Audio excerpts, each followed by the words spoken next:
Welcome to This Explainer. Today, we're diving straight into one of modern history's absolutely wildest economic crises, Zimbabwe's hyperinflation. We've got about 4 minutes to break down exactly how a nation's economy can just unravel. So let's get into it. Okay, picture this for a second. You walk into a grocery store and you're lugging a literal heavy bag full of cash. You probably think, right, I've got enough here to feed my family for a month, right? But imagine getting up to the cashier, dropping that massive pile of money on the counter, and finding out it barely covers a single loaf of bread. I know it sounds like some impossible dystopian movie plot, like a glitch in reality. But this exact mind-bending situation actually happened in the southern African country of Zimbabwe. So, how on earth does an entire country actually reach that point? Well, let's trace the story back a bit. What's really fascinating here is our baseline, where this all started. Because before this crisis hit, Zimbabwe was known for something entirely different. The land there? Unbelievably fertile. They were producing massive amounts of corn, wheat, tobacco, you name it. In fact, it produced so much food, it was famously called the breadbasket of Africa. Agriculture wasn't just a sector, it was the absolute backbone of the economy, keeping markets bustling and supplying factories across the entire nation. But, as you know, things shift. The real turning point arrived in the early 2000s. The government introduced a land redistribution program, basically aiming to address historical inequalities in land ownership from the colonial period. Now, the way this transitioned meant a lot of experienced commercial farmers ended up leaving. And while the new farmers stepping in were super eager, a lot of them were, still building up the specific expertise, the equipment, and the financial backing you really need to keep crop yields at that exact same massive level.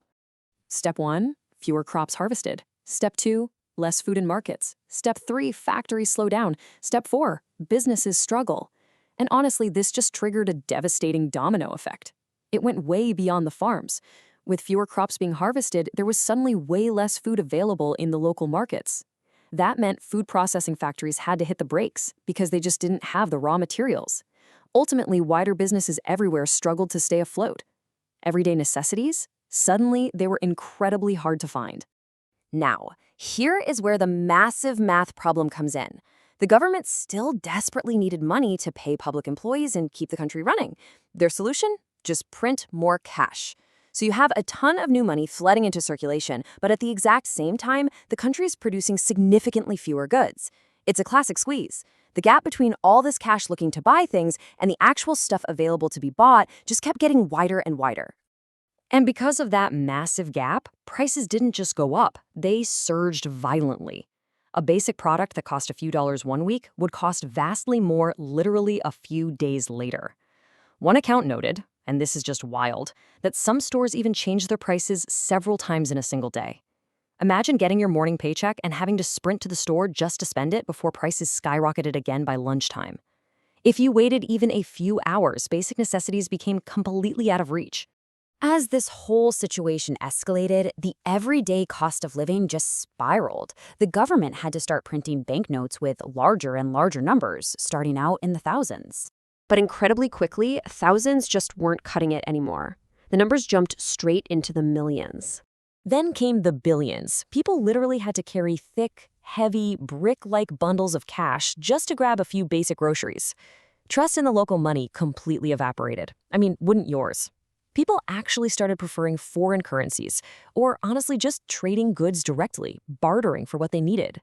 And eventually, the whole crisis climaxed with a truly staggering piece of paper.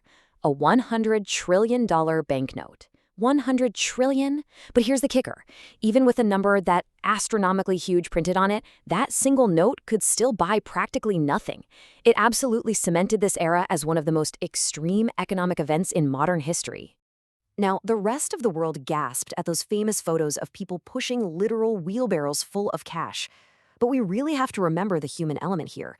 Behind these unbelievable numbers were real families, real struggles, and an everyday economy that was just crumbling. Workers trying to feed their kids, small business owners fighting to keep the lights on.